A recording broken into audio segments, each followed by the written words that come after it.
ဒီကောင်ကစစ်တပ်ရဲ့ကြောတော်နောက်ခံရှိရဲ့လူတယောက်ဒီကောင်ပြောတော့စကားဒီစစ်တပ်ကရဲ့သဘောထားပဲလို့ကျွန်တော်တို့ကယူဆလို့ရတယ်စစ်တပ်ကထွက်လာတဲ့စကားစစ်တပ်ရဲ့သဘောထားလို့ယူဆလို့ရတဲ့အတွက်အ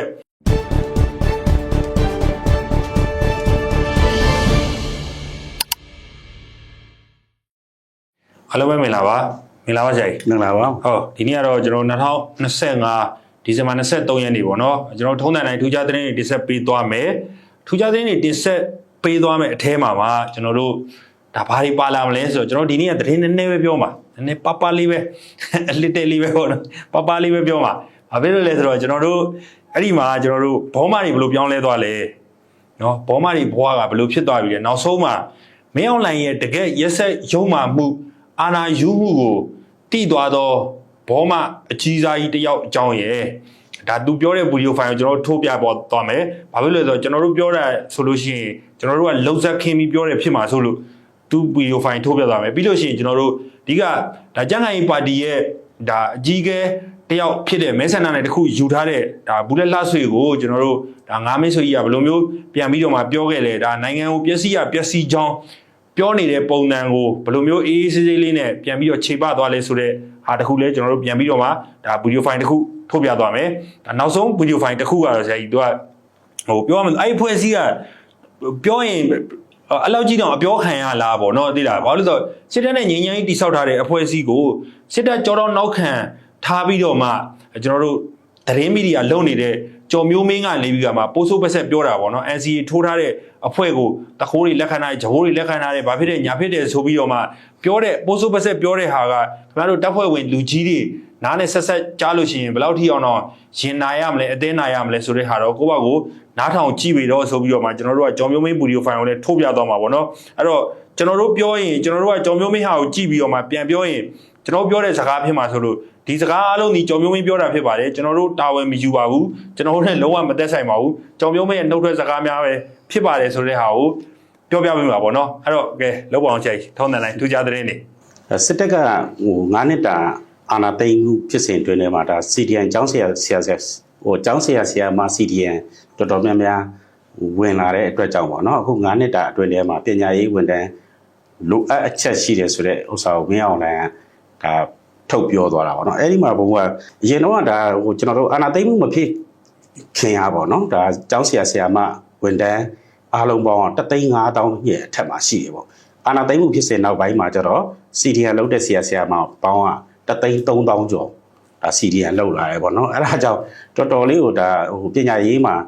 ဟိုပညာရေးဝန်ထမ်းလိုအပ်ချက်တွေများပြီးတော့တော်တော်တိုင်ပတ်သွားတဲ့အနေအထားမျိုးပေါ့ဘာကြောင့်လဲဆိုတော့ဒီကျွန်တော်တို့ရွေးကောက်ပွဲပေါ့နော်2020ရွေးကောက်ပွဲမှာလည်းဘုံကဒီမဲတွေကိုစစ်ပေးတာဆရာမတွေကပဲစစ်ပေးတာအဲ့ဒါအောင်မှာဆရာမတွေစစ်ပေးတဲ့မဲကတော့ဒါအမှန်ပဲပေါ့နော်အဲ့ဒါကြောင့်လည်းဒီ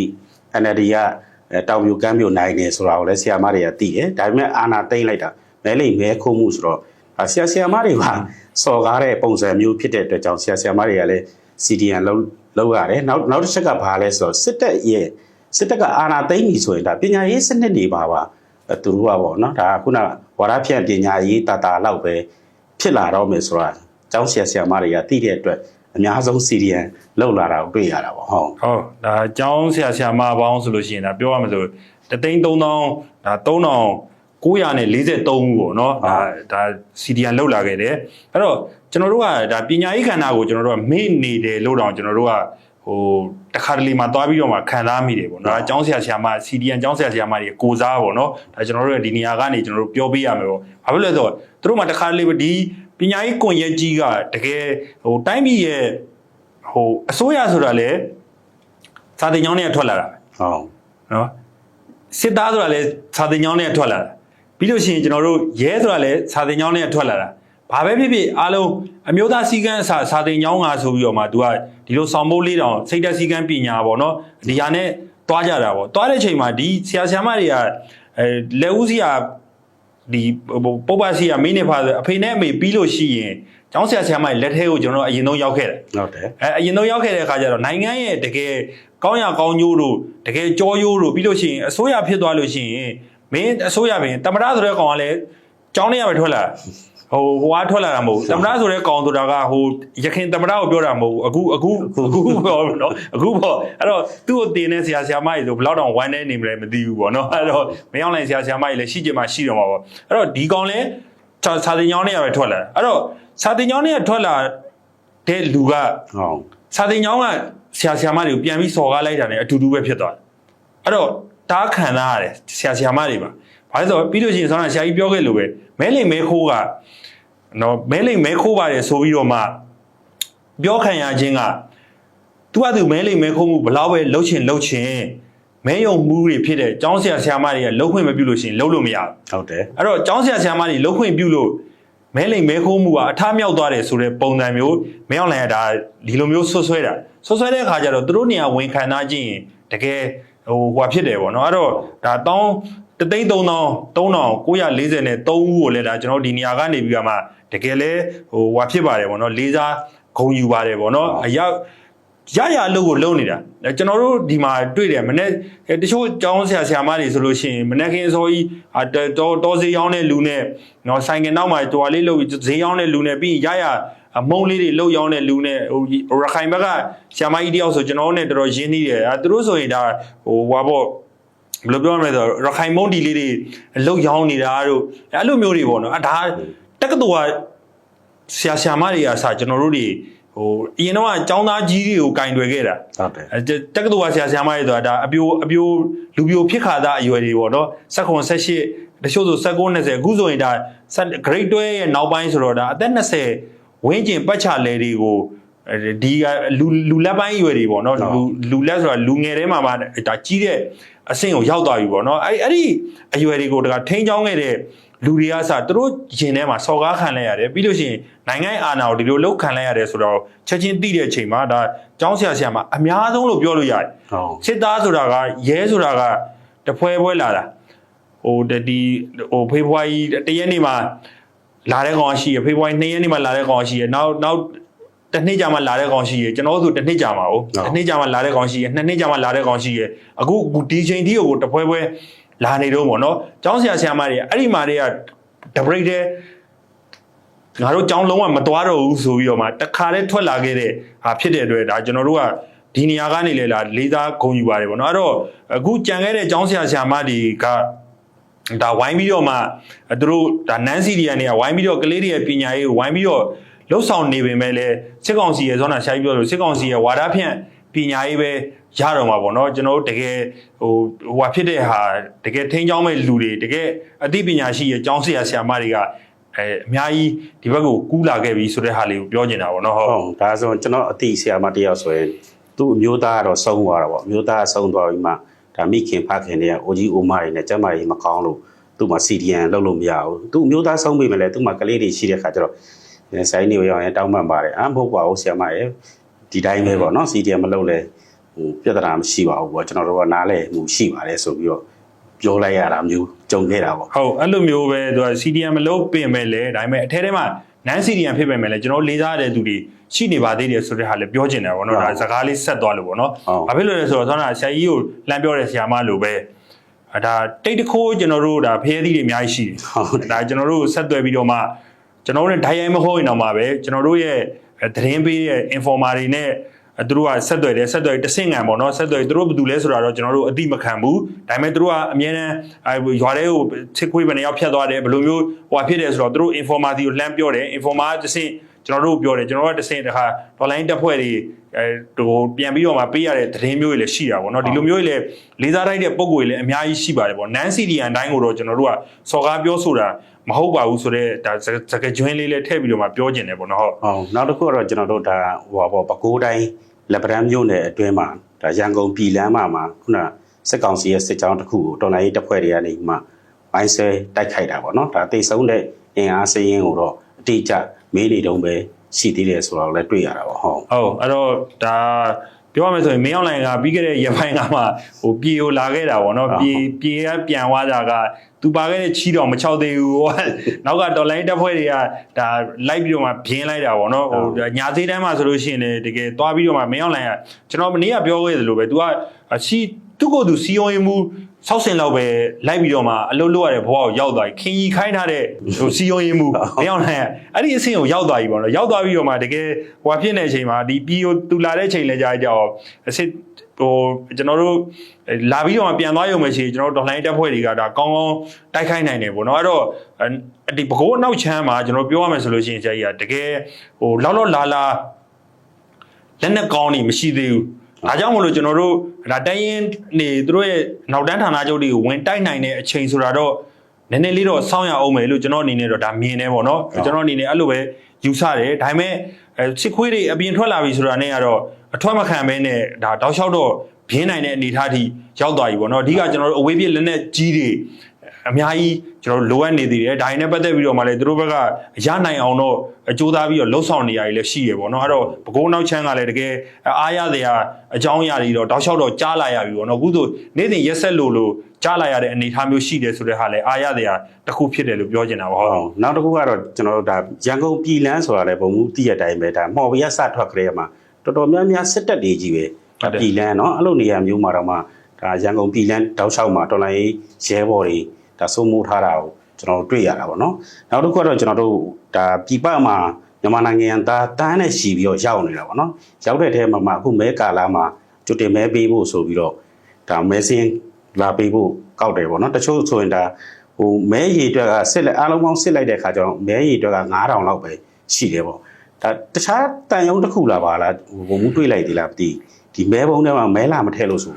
မဲဘုံနေကင်ပေါက်ပြီးတော့လေနှုတ်ပြတာလေအဲ့ဒါမျိုးသွားတွေ့ရတော့ဟုတ်အဲ့တော့ဒါကျွန်တော်တို့ပြည်ပမှာဒါဟိုပြည်ပထွက်နေတဲ့မြန်မာနိုင်ငံသားအပေါင်းတန်းချီပြီးတော့မှရှိတယ်ဒါပေမဲ့တကယ်ဒီကျွန်တော်တို့ဟိုဟာကိုဒါကြိုတင်မဲပေးတာပေါ့နော်ကြိုတင်မဲပေးတာကကျွန်တော်တို့9000ဝန်းကျင်ပဲရှိရဆိုတဲ့ဟာကဒါကျွန်တော်တို့ရေစုံတန်းသိရှိရတဲ့အတွက်ဒါကျွန်တော်တို့ဒါသတင်းအခိုင်အမာနဲ့ထုတ်ဖော်ပြီးတော့မှရေးသားထားတာပေါ့နော်ဒါတစ်ပိုင်းစစ်ကောင်စီကယူကောက်ဝက်လုပ်တဲ့နေ့ကြလို့ရှိရင်လာအောင်မယ်ပြည်ပကလာတဲ့မဲပါပြည်ပကလာတဲ့မဲပါဆိုပြီးကမှဒါကဟိုးရင်တော့လုပ်ခဲ့တဲ့ဒီတိုင်းပဲလုပ်ခဲ့တာသူတို့ဒီမဲရုံ result ကိုကြည့်အခြေအနေကိုကြည့်ရပေါ့နော်အခြေအနေကိုကြည့်တဲ့အခါကျတော့ဒီမဲရုံကရှုံးနိုင်တယ်ဒါ NND အားတာနေတယ်ဒီမဲရုံမှာအဲ့ဒါဆိုလို့ရှိရင်ဘာကောက်လို့လဲဆိုတော့ဒီမဲရုံကိုဒိန်းဆိုပြီးတော့မှဦးတန်းသေးတို့အကွက်မျိုးပေါ့နော်တန်းသေးကဘာလုပ်ခဲ့လဲဆိုတော့အဲ့လိုပဲလုပ်ခဲ့တယ်သူကရုရှားရောက်ဒါဟိုဟာတွေဆိုပြီးကမှဟိုပညာတော်တင်သွားတဲ့စစ်ဗိုလ်တွေပေါ့နော်စစ်တပ်ကအရာရှိတွေပေးလိုက်တဲ့မဲပါဆိုပြီးကမှအဲ့မှာ3000ဝင်ဩတာဒီနေရာကိုဝင်ဩပလိုက်တာဝင်ဩလိုက်တော့ဟိုဟာဖြစ်တာပေါ့နော် तू ကနည်းနည်းလေးအဲ့မှာဒါဟို10မဲလား73မဲလားဘယ်လောက်လဲအဲ့လောက်ပဲကွာသွားတာပေါ့နော်အဲ့တော့အဲ့ဒါလည်းတွေးရတယ်ဆိုတော့ဒါကျွန်တော်တို့ဒီ9000နေမဟုတ်ဘဲနဲ့နောက်ထပ်ဒါကြိုပြီးတော့မှဘယ်လိုပြောရမလဲဆိုစီတင်ထားတဲ့မဲပုံးတွေရုပ်တရက်ရောက်လာလဲဦးမယ်ပေါ့နော်ဒါ2000ဒီဟို25ရွေးကောက်ပွဲမှာတော့ဒီဟာထပ်ပြီးတော့မှလုံးဦးမယ်ဘာကြောင့်လဲရှေ့မှာအစင်ဆက်ဒီလိုပဲတောက်လျှောက်လုပ်ခဲ့တာကိုကျွန်တော်တွေးရတာဟုတ်သူကတော့ခုနလိုအပ်တဲ့မဲတော့ခုနဘုံမှုပြောသလိုပဲကလင်ကကျစ်နဲ့နိုင်ငံခြားပေးတဲ့မဲပါဆိုပြီးတော့ဒါဖြည့်ဆွတ်တဲ့သဘောမျိုးပေါ့နော်နောက်တစ်ခုကတော့ကျွန်တော်တို့ဒါ ARD ဟိုပေါ့မြစ်စုံစီမံကိန်းကိုတရုတ်ကိုစပြီးတော့ဒါမင်းအောင်လိုင်းကနေပြီးတော့စပြီးတော့ဘုံကကမ်းလှမ်းခဲ့တယ်လို့သိရတယ်ပေါ့နော်အဲ့လိုလေဖြစ်မယ်ဆိုတော့လေကျွန်တော်တို့ဒါဟိုပေါ့ဘယ်လိုပြောမလဲစစ်ရေးတုံးတက်တဲ့လူတော်တော်များများကတော့ဒါမှန်းဆပြီးသားပေါ့ဘာကြောင့်လဲဆိုတော့သူက2024မှာတိတိတတာပေါ့နော်132ခုစစ်စင်ရေးနောက်ပိုင်းမှာစစ်တပ်ကဒါတိုင်းနဲ့တိုင်းပေါ့လာရှိုးတို့ခုနလိုအန်တိုင်းတို့စစ်ဌာနချုပ်တွေကြပြီးတဲ့နောက်ပိုင်းမှာစစ်တပ်ကလေရင်နောက်တစ်ခုကရဟတ်ရင်နောက်ကျွန်တော်တို့တမောတို့ဘာတို့ပေါ့ရေတက်နဲ့လေတက်ကဆက်လက်ပစ္စည်းပေါ့ဆုံးချုံမှုများတယ်ပေါ့နော်နောက်တစ်ခုကြီးတက်ကိုလည်းပြန်ကြည့်မယ်ဆိုရင်ကျွန်တော်တို့တင်ကားတို့တော်တော်များများလက်နက်ခဲယမ်းတွေဆိုရင်တော်တော်များများဆုံးချုံမှုများတယ်စစ်တီအင်အားတွေဆုံးချုံမှုများတဲ့အချိန်မှာလေထဲမှာဆိုရင်ဒါဘုံမူတိတိတတာပဲကျွန်တော်တို့ Y8 ဆိုရင်တိတ်ပို့ဆောင်ရင်အဓိကလေရင်ပဲအဲ့ဒီစစ်စေးနောက်မှာ Y8 ဒါနှစ်စီးဟိုရှေ့မှာပြတ်ကြတဲ့ခါကျတော့ကျန်တဲ့နှစ်စီးကလည်းမကောင်းတဲ့ခါကျတော့တိတ်ပို့ဆောင်ရေးလေရင်အနေနဲ့စစ်တပ်ကခါဆက်ပြတ်သွားတဲ့ခါကျတော့တရုတ်ကိုပဲတစ်ခါထပ်ပြီးတော့တောင်းမှန်နဲ့ပေါ့နော်ဒါဒီတရုတ်ကိုတော့ကျွန်တော်ထင်တော့ဒီမြစ်စုံစီမံကိန်းကိုသူခုနဘယ်လိုပြောရမလဲဆိုတော့ ထိုးပေးမယ်ပေါ့နော်ထိုးတော့ဆက်လက်နဲ့ပစ္စည်းပေးပါဆိုတဲ့ပုံစံမျိုးပေါ့ဒီ132ခုစစ်စင်နောက်ပိုင်းမှာပဲဒါလေတက်ကို 184 စီးဒါခုနဝယ်တာမျိုးပေါ့ဝယ်တယ်ဆိုတော့လည်းအကျွေးပေါ့လေသူ့မှာပတ်စံအလောက်တာတိုင်းမဝယ်နိုင်ပါဘူးအကျွေးဝယ်တာမျိုးနောက်တစ်ခု FTC 2000G တို့ဒီတော်တော်များများကိုဒါဝယ်ပြီးတော့မှသူ့မှာဒီမြစ်စုံစီမံကိန်းကိုပြန်ထိုးပေးနေရတဲ့အနေအထားမျိုးတော့တွေ့ရတာပေါ့ဟုတ်အဲ့တော့ဒါဟိုပါပေါ့ဟိုပြောချင်တာကတော့ဆရာကြီးက तू ကဘလို့သဘောမျိုးတွားပြီးတော့ဆောင်းနေလဲဆိုတော့ဟိုစစ်နိုင်မှုအတွက်ဆိုရိုးစကားလည်းရှိခဲ့တာဟုတ်ဒါလည်းရှေ့ပဝေတနီတော့ကဘယ်စစ်ဘရင်ကဘလို့အားချောင်ခဲ့လဲတော့မသိဘူးပေါ့နော်ပြောရမယ်ဆိုရင်တော့အချင်းနဲ့စစ်မှာမတရားတာမရှိဘူးဆိုတော့ဒါစကလုံးတရက်ကိုဘလူးကစပြီးထွင်ခဲ့တယ်မသိဘူးပေါ့နော်ထွင်ခဲ့တဲ့ခါကျတော့ဒါ तू ကစစ်နိုင်မှုအတွက်ကတော့လှုပ်ရှင်လှုပ်တော့မှာကျူလိုက်ပေးဆိုတော့ပေးပလိုက်သုံးလုံးမှမရတော့တာဟိုအင်ဂျင်မကောင်းတော့တာအဲ့တော့အင်ဂျင်မကောင်းတဲ့ဟာကြီးပေးဆိုလဲပေးပလိုက်တော့မှာဘာလို့လဲ तू နိုင်မှုအတွက် तू ဟွာဖြစ်ဖို့အတွက်ပေါ့နော် तू တကယ်ဒီနိုင်ငံမှာဆက်ပြီးတော့မှ तू အုပ်ချုပ်နိုင်ဖို့အတွက် तू အာဏာတည်မြဲဖို့အတွက် तू ပါးပါးလေးနဲ့ကျွန်တော်တို့သုံးသက်တယ်လို့ပဲ तू ပါးပါးလေးနဲ့ထွက်သွားလို့မရဘူး तू ပါးပါးလေးနဲ့ထွက်သွားရင်နောက်ကသူ့ကိုလိုက်ပြီးတော့မှကြိုးဝင်းဆုံးမဲ့လူကအစင်းနဲ့ရှိနေမှာလို့လေဒါသူ့အနေနဲ့လေဟိုယူဆတယ်ပေါ့နော်ဘာလို့လဲဆိုတော့သူတို့စစ်တပ်တိုင်းဝိုင်းကကျွန်တော်ပြောလို့ပဲဝိုင်းကြီးဘက်တူဝေပဲတယောက်ကြောတယောက်ကဓာတ်ထောက်ထတာသူများကိုကကြောဓာတ်ထောက်ထိုင်မယ်ကိုကြောလေနောက်ကဓာတ်ထောက်ထားတဲ့လူကရှိတယ်ကိုကရှေ့ကိုနည်းနည်းထိုးတာနဲ့ကိုနောက်ကနည်းနည်းထိုးမဲ့လူကအစင်းနဲ့စောင့်နေပြီးသားဆိုတဲ့အခါကျတော့ तू ပါးပါးလေးနဲ့ထွက်သွားလို့မရဘူးမရတဲ့အခါကျတော့ तू ဆက်ပြီးတော့မှဟိုပြောရမယ်ဆိုရင်မြင့်ဆွေလိုပဲဖြစ်မှာဘာလို့ဆိုတော့ယာလူတစ်ခုကြီးယူထားရင်းနဲ့နာမည်တစ်ခုယူထားရင်းနဲ့ပဲတည်သွားသည့်အထီကိုဒါဟိုနေသွားခြင်းနဲ့ပုံစံမျိုးလို့တော့ကျွန်တော်တို့ကယူဆလို့ရတယ်ပေါ့နော်အဲ့တော့ဒီဟာကလည်းလုံးဝအသေးချာပဲပေါ့နော်အဲ့ဒီလိုမျိုးပြောတဲ့အဲ့ဒီလိုမျိုးဖြစ်လာတယ်ဆိုတဲ့ဟာဟိုးကျွန်တော်တို့ဒါ2021ဒါຫນွေဦးတော်လိုင်းစကတဲ့ကစစ်တပ်ကိုတောက်လျှောက်ထောက်ခံခဲ့တဲ့ဒါဖင်လန်မောင်မောင်ပေါ့နော်ဖင်လန်မောင်မောင်ကဒါမရောက်နိုင်တဲ့ပတ်သက်ပြီးတော့မှဘာပြောထားသလဲဆိုတဲ့ဟာတော့ဒါကျွန်တော်တို့အကျယ်တဝင်းမပြောတော့ဘူးအရှိကြီးမပြောတော့ဘူးအဲ့တော့မောင်မောင်ရဲ့ဗီဒီယိုဖိုင်လေးပဲဒါအရင်ဆုံးကြည့်ရှုကြည့်လိုက်ပါတော့ဒီတမရရတူဝေယူတယ်ဟိဆိုလို့ရှိရင်အခုနိုင်ငံရေးဖြစ်ခဲ့တဲ့အစာလုံးရေးစပေါ့ဗျာနော်2020ကုန်ပြီနော်2021အဲ့ဒီကနေစပြီးအခုချိန်ကြီးဖြစ်သမျှအရာတွေအားလုံးပြည်သူလူထုရဲ့သွေးဆက်တွေတပ်မတော်သားတွေရဲ့သွေးဆက်တွေနော်ပြီးလို့ရှိရင်ပြည်သူနိုင်ငံမှာပျက်စီးနေခဲ့တာအားလုံးကလူတယောက်တမရရာတူရဖို့အတွက်ကတို့တနိုင်ငံလုံးပြည်သူရောမိသားစုချင်းနဲ့သွေးကွဲအဖေအမေသွေးကွဲဟာတခါတည်းဘုန်းကြီးနဲ့ဆရာနဲ့တပည့်လည်းသွေးကွဲနော်ဆရာမနဲ့ကျောင်းသားနဲ့လည်းသွေးတွေကွဲနော်ဒီလူတယောက်ရဲ့တမရရာတူရယူလို့မှုလေးဟာဒါမျိုးဖြစ်သွားရတယ်ဆိုပြီးတော့အားလုံးကဆွဆွဲထားတဲ့အရာတွေအားလုံးဟာလုံးဝမှန်သွားပြီတော့ပြောရမလို့ဖြစ်နေပြီအဲ့တော့တမရရာတူကိုစတော့ကျွန်တော်ယူစမ်းပါနော်တိတ်ခါရှိရှိယူပါဖြောင်းဖြောင်းမတ်မတ်ယူပါဘယ်လိုခေါ်မလဲဆိုတော့ဒါမျိုးခြားစားလက်စားပြီးယူတယ်ခေါ်တယ်ဘာကြောင့်လဲဆိုတော့အာနာကိုမလျော်ကန်စွာသုံးဆွဲပြီးယူတဲ့အရာတူလို့ပြောလို့ရတယ်မလျော်ကန်စွာနဲ့ယူတဲ့အရာတူဖြစ်သွားတယ်အဲ့တော့သမရရာတူကိုယူလို့ရတယ်အခုလိုမလွယ်ပေါက်ကနေပြီးတော့စစ်တပ်ကနေဒါမျိုးလုံးမသမရဖြစ်မယ်ဆိုလို့ရှိရင်တော့ကျွန်တော်ဒီသမရရာတူကိုသူတော့မသိဘူးကျွန်တော်ဆိုတော့ယူမှာမဟုတ်ဘူးတတိရှိရှိတိတ်ခါရှိရှိရှင်တိုင်းမှာယောက်ျားဆိုတာယောက်ျားလိုမျိုးတတိရှိရတယ်နော်ရှုံးရင်ရှုံးတယ်လို့ခံရရတယ်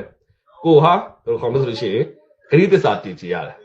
အဲ့တော့ငါရှုံးရင်ရှုံးတယ်ရန်သူကိုဘယ်လိုခေါ်မလဲအစိတ်ခတ်ပြီးတော့မှเนาะဘယ်လိုခေါ်မလဲကျွန်တော်တို့မေးစည်းတိုက်ပြီးတော့ရန်သူကိုကြိုးတုပ်ပြီးတော့မှသမရရာလူတက်ယူတာကိုမစွမ်းမှန်းသိတာလောမှာလေအဲ့တော့ကျွန်တော်ပြောချင်တယ်အခုသမရရာလူကိုเนาะအခုဒီကျွန်တော်တို့ကျင်းပသွားတော့သတင်းမှန်ပြန်ကြားရေးပေါ့လေအဲ့ဒီပွဲဟာဥမင်းအွန်လိုင်းကိုသမရရာတူတက် promotion လုပ်ပေးရတဲ့အစင်မရှိတဲ့ပုံစံမျိုးတွေဖြစ်သွားပြီဥမင်းအွန်လိုင်းကအကယ်သမရရာတူကိုယူမယ်ဟိဆိုလို့ရှိရင်တော့တိတ်ခါရှိစွာရှင်းပြိုင်စွာရရှိလာတဲ့သမရမဟုတ်တဲ့အတွက်ကြောင့်မို့လို့သူရဲ့ယာတူကနေပြီးတော့မလွယ်ပေါက်ကနေပြီးတော့ရယူတဲ့သမရယာတူမျိုးဖြစ်သွားပါလိမ့်မယ်နော်အဲ့တော့ကျွန်တော်လည်းပွင့်နေပြန်ကျွန်တော်ကတော့ရှုံးတော့ပါဗျာ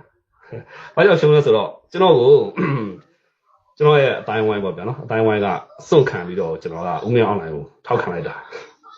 နော်ဘယ်လိုလဲဆိုတော့သူကပြောတာဟုတ်ဥမင်းအွန်လိုင်းကသမရယူနေတာ သမ္မတရဲ့ယူပြီးတော့သူကသမ္မတဖြစ်ချင်တာသူဖြစ်ချင်တဲ့အတွက်ကြောင့်မလို့အကုန်ဓာတ်ဖြစ်ကုန်တာကျွန်တော်ကပြောတာမဖြစ်နိုင်ဘူးနော်မဖြစ်နိုင်ဒါမဲ့လည်းကျွန်တော်ရှုံးတဲ့အတွက်ကြောင့်မလို့ကျွန်တော်ရဲ့ဘယ်လိုခေါ်မလဲကျွန်တော်ပြောခဲ့တဲ့ဂတိအတိုင်းကျွန်တော်ခင်ဗျားတို့အားလုံးကိုအနီပဲခေါ်ပါတော့မယ်နော်ဘယ်တော့မှကျွန်တော်ခင်ဗျားတို့ကျွန်တော်ပြခေါ်နေတဲ့ကိစ္စကိုကျွန်တော်မခေါ်တော့ဘူးခင်ဗျားတို့ကျွန်တော်လုံးဝလေးစားသလိုရှိပါတော့မယ်ပေါ့ဗျာနော်အဲ့တော့ကျောင်းတော်ကြီးတဲ့သွားရမယ်ဘယ်တက်နိုင်မှာဗျာနော်အမှန်တရားပြောလို့ကျောင်းတော်ကြီးတဲ့သွားရမယ်ဝေဖန်တာမခံနိုင်ဒီမိုကရေစီမလုပ်နဲ့လေဒီမိုကရေစီမလုပ်ကျွန်တော်တို့ကဝေဖန်မခံနိုင်ပါဘူးဆိုဒီမိုကရေစီမလုပ်နဲ့လေနော်ဟုတ်ပြီလားမှန်လိုက်တယ်ကျေးဇူးများကြီးတင်ပါတယ်အဲ့တော့တတိရှိနေရှင်ပြန်ပြီးတော့ယူဆမှာဗျနော်ကိုကဘလို့ဘာပစ္စည်းပဲရကိုစူးစမ်းအားထုတ်မှုလေးပါမယ်နော်ဘာအဲ့စူးစမ်းအားထုတ်မှုမရပဲရရှိတဲ့ပစ္စည်းကခိုးယူခြင်းဖြစ်တယ်အဲ့တော့အလုံးမလုံးပဲစားသောထမင်းဟာခိုးယူသောထမင်းဖြစ်တယ်ဆိုပြီးတော့ခိုးယူစားတော့ခြင်းဖြစ်တယ်ဆိုပြီးအိန္ဒိယမှာစကားပုံလေးရှိတယ်အဲ့ထို့တူသမရယာတို့တဲ့ရှင်ပြိုင်ပြီးတက်လာစမ်းပါဗျဘယ်လိုလဲကျွန်တော်ကြိုးဆိုပါရနော်ပြည်သူလူထုထောက်ခံလို့စမ်းပါနော်အဲ့တော့သမရယာတို့ကမလွယ်ပေါက်ကနေရယူဖို့ကြိုးစားနေခြင်းမလျော်ကန်စွာအခုဝေးမကြည့်နဲ့ဗျအခုလက်ရှိအချိန်မှာမြန်ယာယီသမရယာတို့ကိုသူရေးထားတယ်ယာယီသမရယာတို့ယူတဲ့ကပုံမှန်61 62 63 64မှာသွားကြည့်လိုက်ပါနိုင်ငံတော်သမရနဲ့ယာယီသမရများသည်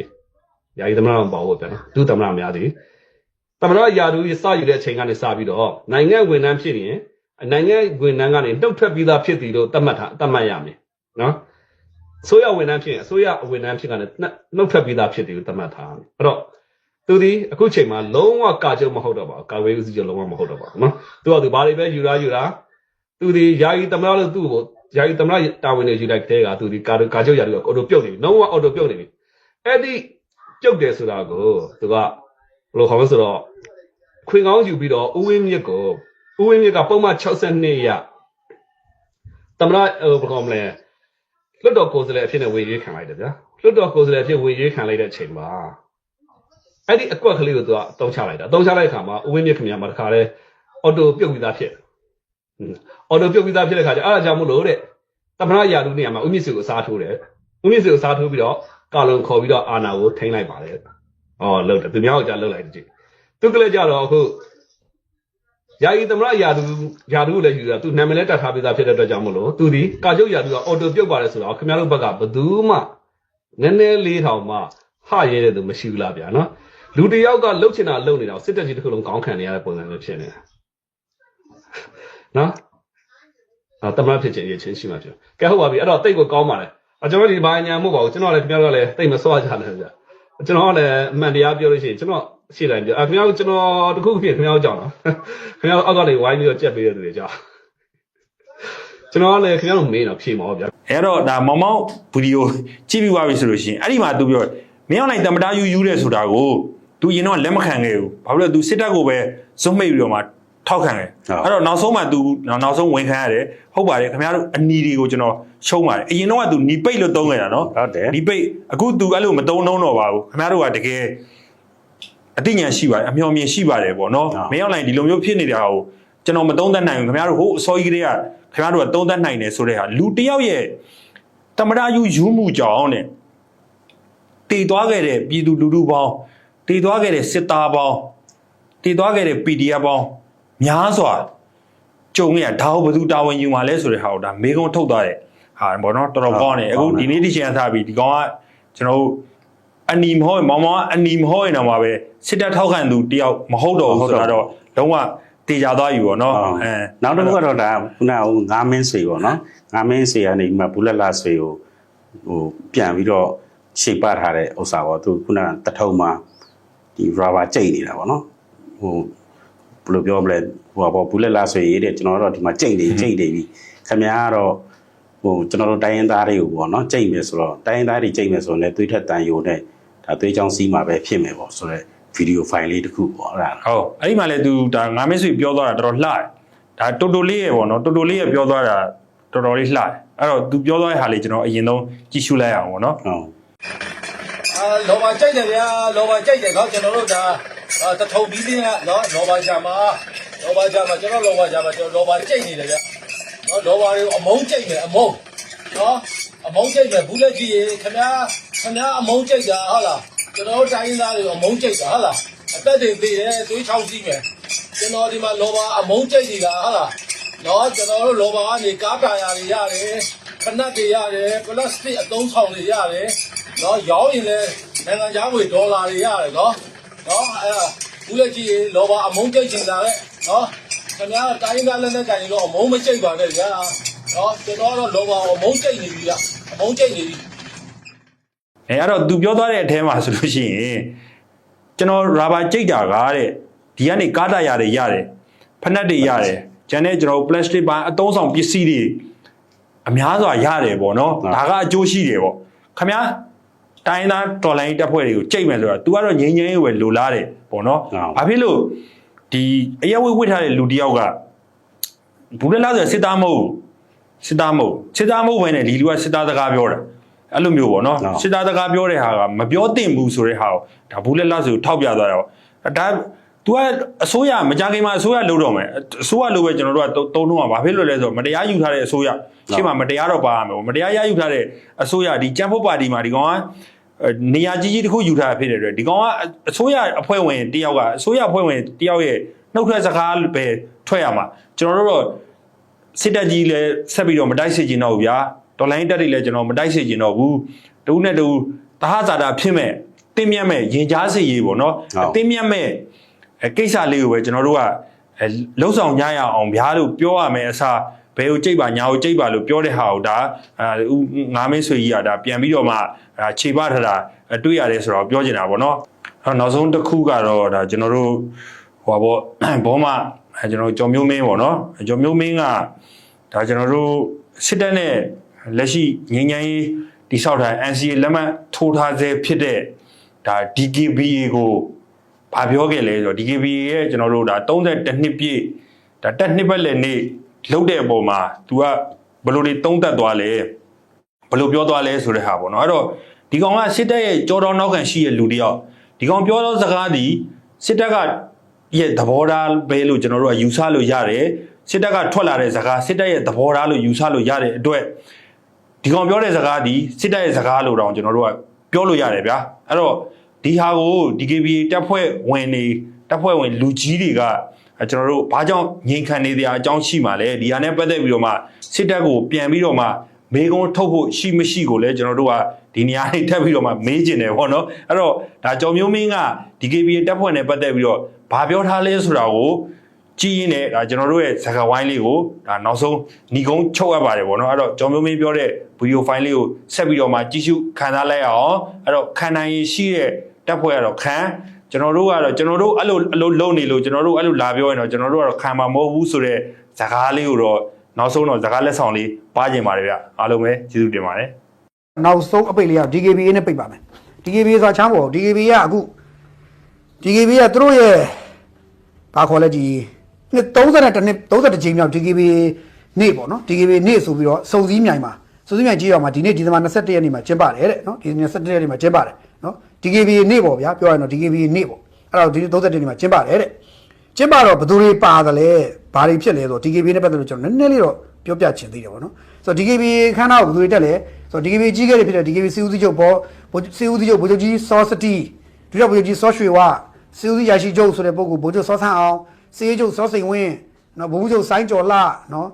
DKBA တပ်ဖွဲ့ဝင်တွေအစရှိတဲ့ပုဂ္ဂိုလ်တွေအများကြီးတက်တယ်ပေါ့ဗျာတက်ပြီးတော့ဒါသူတို့ပြောမယ်ပေါ့ဗျာ DKBA နေ့မှာပြောမယ်ပေါ့စစ်အာဏာရှင်ငါတို့ကတော်လာနာ32နှစ်ရှိလာပြီစစ်အာဏာရှင်ငါတို့ဘယ်လိုဆက်တော်လာအောင်မှာစပ်မျိုးစုံဒါတွေပြောနေမှာပေါ့ဗျာဒီပြောနေကြစကားတိုင်းပေါ့ဒီစစ်အာဏာရှင်တင်းတင်းတိုက်ဖြတ်ရေးစစ်အာဏာရှင်ဘယ်လိုတော်လာတိုက်ထုတ်ရေးဘာရေးညာရေးဆိုတဲ့လက်သီးလက်မောင်းတိုင်ပြီးဒီစစ်အာဏာရှင်မုံတီးရေးအကြောင်းတွေပဲလှက်ပတ်ပြောပြီးတော့သူတို့ကတရကြီးတွေဂိုင်းပြီးတော့ပြောတော့စစ်အာဏာရှင်မုံတီးရေးတဲ့သူတို့ကျတော့တရကြီးတွေဂိုင်းပြီးတော့ပြည်သူလူထုကိုဗတိစိတ်ပြီးဆောက်ရှောက်တာကြားနော်အဲ့လိုကောင်ဒီ DKBA ကဒါမဲ့ကျွန်တော် DKBA နဲ့ပတ်သက်လို့အဲ့လောက်ပဲပြောရတယ်အများကြီးပြောရတော့ NCA ချုပ်ထားတာထုတ်တာသူတို့ကအမေ NCA ချုပ်တာချုပ်တော့ကျွန်တော်ကကိုကပဲ NCA ချုပ်ထားတဲ့လက်နက်ကိုင်ဖွဲ့ကိုသွားပြီးနေမန်းကစားပြောနေသလိုဖြစ်နေတယ်တကယ်တော့ကျွန်တော်ဓာတ်တဲ့ပို့ပြောချင်တာ DKBA ခေါင်းဆောင်တွေကိုပြန်မေးဖို့လိုတာကျွန်တော်ဒီညမှာဗိုလ်ချုပ်ကြီးစောစတီခင်ဗျားကိုရောနော်ဗိုလ်ချုပ်ကြီးစောရွှေဝနော်ဟိုစီဒုစီချုပ်စောရွှေဝခင်ဗျားကိုရောနော်စောဆန်းအောင်ကငဘောဖို့ထားတော့နော် NCA ညီလာခံတွေမှာအများနဲ့တွေ့ရဗိုလ်ချုပ်စောစိန်ဝင်းနော်စီရေးချုပ်အဲ့စောစိန်ဝင်းနောက်ဆိုင်းကျော်လှ ခင်ဗျားတို့ကျွန်တော်ရိုးလေးမေးကြည့်ချင်တယ်နော်ပြောချင်စောစတီတို့စောရွှေဝါတို့စောစိန်ဝင်းတို့စိုင်းကျော်လာတို့ခင်ဗျားတို့ကျွန်တော်ရိုးလေးမေးချင်တယ်ခင်ဗျားတို့ကို DKB ကိုရောမျိုးစစ်တယ်လို့ခင်ဗျားတို့ထင်လားကို DKB မျိုးစစ်တယ်လို့ခင်ဗျားတို့ DKB မျိုးစစ်တယ်လို့ခင်ဗျားတို့ထင်လားကို DKB ရဲ့စင်းကိုလူစင်းရောကိုပြန်ပြီးတော့စစ်ဆေးကြည့်ဘူးလား DKB ဘာဖြစ်နေလဲဆိုတော့စစ်ဆေးဘူးလားကျွန်တော်အလကားပြောနေတာမဟုတ်ဘူးခင်ဗျားတို့တိကြီးနဲ့မတိချအောင်ဆောင်ပြီးဂျင်းထဲနေလို့ကျွန်တော်ကတော့အများပြည်သူတိအောင်ပြောရတော့မယ်ခင်ဗျားတို့ဘယ်လောက်လူလေကြပြောင်ကြလူလေကြနေလဲဆိုတော့ကျွန်တော်ပြောရတော့မယ်နော်နံပါတ်1 DKB ကဂျလုံးမလုံးနေတဲ့လက်ခံတယ်တခိုးချဘိုးတွေလက်ခံတယ်အဆင့်ဖြစ်နေတယ်ဒါတစ်အချက်နော်နှစ်အချက် PDF တွေကို DKB ကတစ်စိတ်တုံးကတ်ခွာနဲ့ PDF တွေကိုလက်ခံထားတယ် DKB ကအခုကရင်ပြည်နယ်ဟိုဒီဘာလဲကြိုင်မရောတဲ့ဟို MCA ဘီလာမြေနာတဝိုက်တို့အဲ့ကြိုင်မရောမျိုးတဲ့အပိုင်တွေကကြိုက်ဘာလဲမသိနာမည်လေးရှိတယ်ဗျာကရင်နဲ့မော်နဲ့အဆက်ရွာလေးရှိတယ်အဲ့ရွာတွေတေးသေးလေးတွေမှာရွာတွေမှာတာဝန်ကြတယ်သို့မဟုတ်ဂိတ်ဆောင်တယ်ဟိုဆောင်ဆောင်လုပ်တယ်နောက်တစ်ခါဒီ DKB ဂိတ်လို့တာဝန်ကြတယ်ဆိုတော့ပုံနေရာတွေ DKB အထိုင်ဆိုတဲ့နေရာတွေအဲ့ဒီနေရာတွေတော်တော်များများမှာနောက်တစ်ခါစော A1C မှာအစရှိတဲ့ DKB လက်နက်ကိုင်ဗိုလ်မှူးတွေဗိုလ်ကြီးတွေဗိုလ်မှူးကြီးတွေအစရှိတဲ့ပုံကိုယ်တွေအောက်တွေမှာ PDF တွေက PDF ကခွာပြီးတော့ DKB ဗတ်စစ်ကတ်ပြီးတော့ DKB လို့ဟန်ဆောင်နေကြတာတွေရှိနေတယ်ခင်ဗျားတို့သိလားခုနစောစိန်ဝင်းတို့စောစတီတို့နော်ဟိုစိုင်းကျော်လာတို့အုပ်စုတွေနော်ခင်ဗျားတို့သိလားသိချင်းနဲ့ခင်ဗျားတို့တမတော်အစိုးရကိုဂျင်းထဲနေရလားခင်ဗျားတို့ကျွန်တော်ခုလမ်းပြောတာခင်ဗျားတို့ဟုတ်မို့ခင်ဗျားတို့ပြန်သိတယ်ခင်ဗျားတို့ယောက်ျားဆိုကိုယ့်ကိုသိပါတယ်ဗျာယောက်ျားဆိုကိုယ့်ကိုသိပါတယ်ယောက်ျားပဲဗျာယောက်ျားတွေမဟုတ်လားခင်ဗျားတို့ကတော့ယောက်ျားတွေမဟုတ်လားလို့ယောက်ျားတွေဆိုရင်ကိုယ့်လူကိုပဲစစ်ကြည့်ပါဦးကိုယ့်လူကိုပြန်စစ်ကြည့်ယောက်ျားဆိုယောက်ျားစကားပြောကြတယ်နေကျွန်တော်တင်မေးတာခင်ဗျားတို့အဲ့တော့ယောက်ျားတွေမဟုတ်ဘူးလားယောက်ျားတွေဆိုရင်ကိုယ့်လူကိုပြန်စစ်ကြည့်ကျွန်တော်ပြောတာဟုတ်မဟုတ်ဘူးနံပါတ်1 PDF တွေက DKB ပရိစိတ်ကပ်ပြီးတော့ PDF တွေကဂိတ်တွေစောင့်နေတယ်အမဲ DKB ပေါ့စစ်တပ်နဲ့တိုက်တဲ့ချိန်ကျရင်အဲ့ဘက်ခွာဆိုခွာလိုက်ပြီးတော့ PDF ဆိုသွားတိုက်နေတယ် KNL လေးပေါင်းသွားတိုက်တယ် PDF သိမကြဘူးဘာလို့ဆိုအချင်းချင်းကောင်းဆိုပြန်ပြေးလာပြီးတော့ DKB ပရိစိတ်ပြန်ပြီးကတ်ထားပြီးတော့ DKB ပေါ့အဲ့တော့စစ်တပ်ကဒီကောင်မနေ့ကငှလာတဲ့ဒီကောင်မနေ့ကငှလာတဲ့ဒီကောင်တေချာမြင်တဲ့ဒီကောင်အခုကျတော့ဂိတ်မှာ DKB စိတ်ကြီးနဲ့ဘယ်လိုသွားလုပ်မလဲပြစ်လိုက်လို့ရှိရင်ဗာလဲပြောဦးမယ် DKB ရဲ့ကောင်တွေက NCA စာချုပ်ကိုစစ်တပ်ကချိုးပေါက်တယ်လာအောင်မယ်ခင်ဗျားတို့မလေးတော့လို့ယောက်ျားမဆန်တာတော့မပြောကြဘူးခင်ဗျားတို့တော်တော်ရှက်ဖို့ကောင်းတဲ့လုပ်ရက်ကိုလုပ်တယ်ဒါပေမဲ့ခင်ဗျားမရှက်ပါဘူးခင်ဗျားတို့မှအရှက်လည်းမရှိဘူးရှက်တတ်တဲ့စိတ်လည်းမရှိဘူးယောက်ျားလည်းဟုတ်ချင်မှာဟုတ်ပါယောက်ျားဆိုတာလေပစ္စည်းပါတာယောက်ျားပြောတာမဟုတ်ဘူးစိတ်ဓာတ်ကယောက်ျားစိတ်ဓာတ်မရှိရမှာခင်ဗျားတို့အခုဘာဖြစ်လဲဆိုတော့လေစိတ်ဓာတ်တွေကိုကိုယ်ယောက်ျားစိတ်မဟုတ်ဘူးတကယ်အချောက်တွေလိုပဲခင်ဗျာတကယ်အချောက်တွေလိုပဲ DKB ထဲမှာတခိုးချမိုးတွေလက်ခံထားရဲဆိုတာကိစ္စထပ်ပြောမယ်ပြီး PDF တွေလက်ခံထားတဲ့ကိစ္စခင်ဗျားတို့ကိုယ့်ကိုသိတယ်အဲ့ PDF တွေက DKB တစ်စိတ်ကတ်ထားပြီးတော့ခဏတွေကခွာပြီးစစ်တပ်ကိုသွားပစ်တယ် PDF နဲ့ KNL တစ်စိတ်ကတ်ခွာလိုက်တယ်သွားပစ်တယ်ပြီးတော့မသိကြအောင်ဆောင်ပြီးတော့ PDF DKB ဘိုးဆောင်ဝတ်တာတော့တက်ကဘာမှလုပ်မရတော့အဲ့ဒါခင်ဗျားတို့ပြောင်းလို့နေကြတယ်ခု MCA ဘေးလက်မြေနားကဟိုစက်ရုံနားမှာတော့ရှိတယ်ခင်ဗျားတို့လူတွေကျွန်တော်သိတယ်သွားပြီခင်ဗျားတို့အဲ့လိုကတ်ခွာတွေဖြစ်နေတယ်ခင်ဗျားတို့ DKB အဲ့ဒါမျိုးမစစ်တွေဖြစ်နေတယ်ခင်ဗျားတို့ပြီးတော့ DKB တွေကလားတွေလည်းများနေပြီပြန်လက်စစ်ကြုံကိုယ့်အကူနော်ကရင်ကလားတွေဖြစ်ကုန်ပြီခင်ဗျားတို့ကြည့်လို့ကရင်ကလားတွေဖြစ်နေပြီနော်ကြည့်လိုက်ကြုံနောက်ကရင်ကလားနေကလားကရင်ဖြစ်တော့မသိမကြခင်မှာနော်ကြည့်လို့ကြကိုကြတော့ပြောလိုက်တိဆောက်ကြည်ပြောကြတယ်ကြော့ပါရဲ့မပြောရမှာမကောင်းဘူးတကက်စကကြီးကြပြောသလားမင်းစောဆန်းအောင် YouTube ပေါ်တော့ကြောင်တောင်နဲ့လူတော်20တောင်ပြည့်ဥသူမှရှိတယ်အရင်လူတော်20တောင်ပြည့်တဲ့အားနဲ့အားနဲ့စောဆန်းအောင်ပေါ်တော့ကြောင်တောင်နဲ့ရှောက်ပိုးတယ်စောဆန်းအောင်ဒီဘက်မှာတချို့လူတွေကငပေါ်လို့မှတာငပေါ်လို့မှတကယ်ငပေါ်ကြီးလို့မှတာစောဆန်းအောင်အဲ့တော့တခါကျအဲ့ငပေါ်တွေကနေပြီးတော့ထပြီးဆရာကြီးတက်လုပ်ပြီးတော့လေစကကြီးတွေပြောပြီးတော့ဗျာဟုတ်ပြီကျွန်တော်ကြည့်ယုံဖို့လည်းကောင်းတယ်ဒါပေမဲ့ဒီကောင်တွေကဘလို့ပြောဗျာဒီကောင်တွေကနွားတွေလိုပဲဒီကောင်တွေအဲ့တော့တကယ်အကျင့်ပါဗျာအဲ့တော့ဒါက PDF တွေကတ်ခွာလုပ်နေဆိုတဲ့ကိစ္စဒါကျွန်တော်ပြောပြီးပြီနော်โอเคခုနကဂျလုံးပလုံးတွေလက်ခံတယ်တခိုးချဘိုးတွေလက်ခံတယ်ဆိုတဲ့ကိစ္စကျွန်တော်ပြပြမယ်ဖြစ်စဉ်လေးကိုပြပြမယ်မင်္ဂလာတော်မှာဆေးမှုနဲ့ပြေးတဲ့ကောင်တစ်ကောင်ရှိတယ်တဲ့နော်နမူနာတစ်ခုပဲပြတာကျွန်တော်ပြောတစ်ခုပဲပြမယ်မင်္ဂလာတော်မှာဆေးမှုနဲ့ပြေးတဲ့ကောင်ခိုးမှုနဲ့ပြေးတဲ့ကောင်အကျွေးမဆန်နဲ့ပြေးတဲ့ကောင်မင်္ဂလာတော်နဲ့ပြေးတာအများကြီးပဲတဲ့အဲ့လူတွေစောတင်ဝင်းရဲ့အဖွဲ့ထဲမှာနော်စောတင်ဝင်းအဖွဲ့ထဲမှာနော်ပြီးစောတင်ဝင်းအဖွဲ့ထဲရောက်သွားတယ်ပြီးတော့ DKB တဲ့ကိုလည်းရောက်သွားတဲ့ကောင်တွေရှိတယ်တဲ့နော်တိကျပြောစောတင်ဝင်တဲ့ရောက်တယ် DKB တဲ့ရောက်တယ်တဲ့နော်ရောက်တယ်တဲ့မင်္ဂလာတော့တခိုးစိုးပြေးတဲ့ကောင်တွေအဲ့တော့ဘာလို့လဲဆိုတော့ဒီကောင်တွေကဒီလိုလာတယ်ရန်ကုန်ထဲမှာပွဲသားတွေရှိတယ် DKB ပွဲသားတွေရှိတယ်ကျွန်တော်တို့ကလည်းအေယာဝတီတိုင်းကဘာကောင်ညာမောင်းမသိတဲ့ကောင်တွေက DKB ဖြစ်နေတယ်တပုံကြီးပဲကျွန်တော်မိတ်ဆွေပြောတယ်သူ့ရှီယာဝန်ထမ်းတယောက်ကအရင်တော့သူ့ရှီယာဝန်ထမ်းတယ်တိတ်မကြောက်ပြီးလည်းပြောအောင် DKB မှာစစ်တန်းဆင်းသွားလို့သူ့ရှီဖုံးတယ်ကျွန်တော်တင်းဆင်းလာပြီတဲ့ဟောဘယ်မှာတင်းဆင်းလာတော့ DKB မှာတဲ့ DKB ထဲမှာဝင်နေတယ်အဲ့ဒါတခိုးတွေလေဂျဘိုးတွေရောဘာမဟုတ်ညာမဟုတ်ကောင်တွေအဲ့ဒါရောက်တယ်အခုကျွန်တော်တို့ကောင်သာသွားရင် DKB မှာဘုံမူကြီးပေးမလားပြီးတန်းပြီးတော့ပြောမရဘူးခင်ဗျာတကယ်ကိုပေါက်လို့ပဲသားတွေဖြစ်နေတာအဲ့မှာတခုမှဆိုလို့ရှိရင်တဲ့နော်လက်နက်ကင်အုပ်စုစီကိုမပြေးခင်မှာအဲ့ကောင်တကောင်ကတခိုးတကောင်က ရဲကဖမ်းတာမြန်တော့မှရဲကဖမ်းတာကိုသူ့ကိုသူကျွန်တော် DKB ရဲပါကျွန်တော် DBJ ပါထလို့လို့တော့ဖောက်လာမို့လားမသိတော့ရဲကလည်းဖမ်းရတယ်နဲ့ဒုက္ခရောက်အဲ့အချိန်မှာDKB ဆိုတဲ့ပုံကိုယ်တွေကကျွန်တော်လူဟုတ်ပါတယ်ကျွန်တော်ရှာပါပါကပြိုက်ထုတ်ပြတော့အစ်စ်လာတာအစ်စ်ဟုတ်ပါတယ်အဲ့တော့ရဲကမဖမ်းလို့မရဘူးဘာလို့ NCA ထိုးရလို့ဆိုတော့လှုပ်ပေးလိုက်ရတယ်အဲ့လိုနဲ့လွတ်ပေးလိုက်တဲ့ဂျလုံးပလုံးတွေတခိုးကြဘိုးတွေမူရစေးသမားတွေရက်ကွက်ထဲမှာပေါက်တက်ခဲ့ရလို့တဲ့ကောင်တွေရွာတွေမှာတခိုးကြဘိုးတွေလက်ကြောမတင်တဲ့ကောင်တွေအဲ့ဒီကောင်တွေအကုန်လုံးကို DKB အကုန်ခေါ်ရတယ်ဂျလုံးပလုံးတွေအကုန်ခေါ်ရတာအဲ့တော့ခင်ဗျ DKB ဆိုတဲ့ဖွဲ့ဟာဗမာလဲခင်ဗျဗမာလဲသူတို့ပြောတဲ့တော်လန်ရေးတို့ဟိုဗာလဲဟိုဒီတိုင်းရဒေသဖိုးတို့တဲ့ရေးတို့ဘာလို့ညာလို့ဆိုတော့ခေါင်းစဉ်ဟုတ်သေးရဲ့လားအဲ့ကျွန်တော်ပုံဝင်ပြောတာအဲ့တိုင်းအတိအကျပဲခင်ဗျတို့မယုံကိုလူကူပြန်စစ်ကြည့်ဟုတ်လားမလို့သိကြည့်ပြန်စစ်ကြည့်တကက်ကိုတခိုးကြဘိုးတွေဂျလုံးပလုံးတွေမဒိန်းကောင်တွေလူသားသမားတွေမိုက်ရိုင်းရမ်းကားတဲ့လူမိုက်လူတန်းလူရမ်းကားတွေအကုန်လုံးအဲ့မှာ DKB တွေတပုံရောက်ဘာလို့ဆိုဒီပြည်မကနေလောက်ကန်စားတော့အဆင်ပြေဘူးဟိုမှာတခိုးကြဘိုးသွားလောက်တာတခိုးကြဘိုးဒီမှာတခိုးကြဘိုးဟိုမှာသွားနေဆရာကြီးဒီမှာဟောလင်းတဲ့ကြာလူ10ယောက်လောက်ရှိတယ်သူဘိုးကြီးဖြစ်သွားဩဘိုးကြီးဆိုသူကဘယ်နဲ့တကကြီးဘိုးကြီးရောဘိုးကြီးဆိုရင်ဘိုးကြီးပေါ့ကြောက်နေရတယ်အဲ့လိုဖြစ်တာအဲ့ DKB အဲ့လိုဖြစ်တာ DKB ကလေစောဆန်းအောင်လို့တခိုးကြဘိုးကိုကောင်တော့ဘိုးချုပ်တက်ဖြစ်တယ်ဘိုးချုပ်တက်ဖြစ်တယ်အဲ့တော့ DKB ကလေအစစ်တန်းရှိတဲ့လက်နက်ကိုအဖွဲ့အစည်းဖြစ်အသွင်ပြောင်းဖို့ခင်ဗျားတို့မှာရှိရောရှိလားစိတ်တဲ့ idea ရှိကြတယ် DKB ကိုအစစ်တန်းရှိတဲ့လက်နက်ကိုအဖွဲ့ဟုတ်သလားမဟုတ်သလားပြန်မေးခွန်းထုတ်ကြဖို့လို့ပြီးပြန်စစ်ကြည့်ဖို့လို့ကျွန်တော်ပွင့်လင်းပြောတာနော်အဲ့တော့ဒါတော့ပဲကျွန်တော်အဲ့ဒါပြောချင်သေးတယ်ခင်ဗျားတို့ DKB ကဘိုးချုပ်စောစိန်ဝင်တို့ဘာလို့နောက်ပွဲတွေမှာနေပြီးတော့ကျွန်တော်ဆုံးကြပါအောင်မယ်အဲ့ဦးစောစိန်ဝင်တို့ဘာလို့လဲတွေ့လို့ရှိရင်ကျွန်တော်နှုတ်ဆက်ခြင်းလဲနှုတ်ဆက်မနှုတ်ဆက်ခြင်းလဲနေလို့နော်ကျွန်တော်ပွင့်လင်းပြောတာ DKB ရဲ့အဖွဲ့တွေဘယ်ကောင်နဲ့ဘယ်ကောင် DKB လဲကျွန်တော်မသိဘူးဟိုမှာဒီပြောတဲ့နော်ကိန်းဦးဆုံးသူကားနဲ့တက်လာတာပဲဘယ်ကောင် DKB ဘယ်ကောင်မှတော့ကျွန်တော်ရုပ်တယ်မသိဘူးဒါပေမဲ့မှတ်မိတယ်စောစိန်ဝင်ပြန်တာတော့မှတ်မိနေပါတယ်တက်လာရင်ပြောကြပါခင်ဗျားတို့လည်းတွေ့ပြီးဒဲလာပြောလို့ရတယ်ခင်ဗျားတို့ကိုယ့်လူကူမြန်စစ်ကြည့်တိတ်တယ်ဟိုကိုလည်းသူတော်ကောင်းအောင်တိတ်ဆောင်နေကြပါနဲ့ဗျာခင်ဗျားတို့ကဘာလို့သူတော်ကောင်းအောင်ဆောင်လုံးပြီးတော့ရှက်ဖို့လည်းကောင်းပါတယ်ကိုလည်းအရှက်ကြောင်မရှိရှက်စရာလည်းကောင်းမှလည်းမသိအဆင့်တန်းကလည်းနှိမ်ပါလွန်နေတာကိုတွေ့ရတယ်အဲ့တော့ကိုပညာဆင်ကြပါဗျာဒါလေးကြုံကြလို့ကျွန်တော်ထည့်ပြောတာခင်ဗျားတို့တကယ်တမ်းတိုင်းပြည်တကယ်ချစ်တယ်တိုင်းပြည်ကိုဝါပြီးတဲ့အကျိုးစီးပွားမဟုတ်ဘူးဆိုရင်ကိုလူကိုပြန်စစ်ကြည့်တခိုးကြဘိုးဂျလုံးပလုံးနေနဲ့ PDF ကခွာတွေကိုခေါ်ထည့်ထားတာရိုးသားရဲ့လားဆိုတာကိုပြန်ပြောပါယောက်ျားဟုတ်ရဲ့လားကိုပြန်မေးပါလို့ပြောရင်းနဲ့ကျွန်တော်ဒီလောက်ပဲဗျာအားလုံးပဲကိုယ်ရည်ရှိပါတိုင်းပြည်ကိုစေနာမထားပါသစ္စာရှိပါကိုယ်နိုင်ငံသားချင်းချင်းအပြန်အတက်ဖြတ်နေကြတာကိုလက်ခုလောဝါဒီပျော်နေတဲ့လူမိုက်လူရန်ကလူသားအကြမ်းဖက်အားပေးသမားခမားဖြစ်နေသလားဆိုတော့ပြန်လည်မင်းကိုတော့ဘာလို့ပြောရင်းနဲ့ good night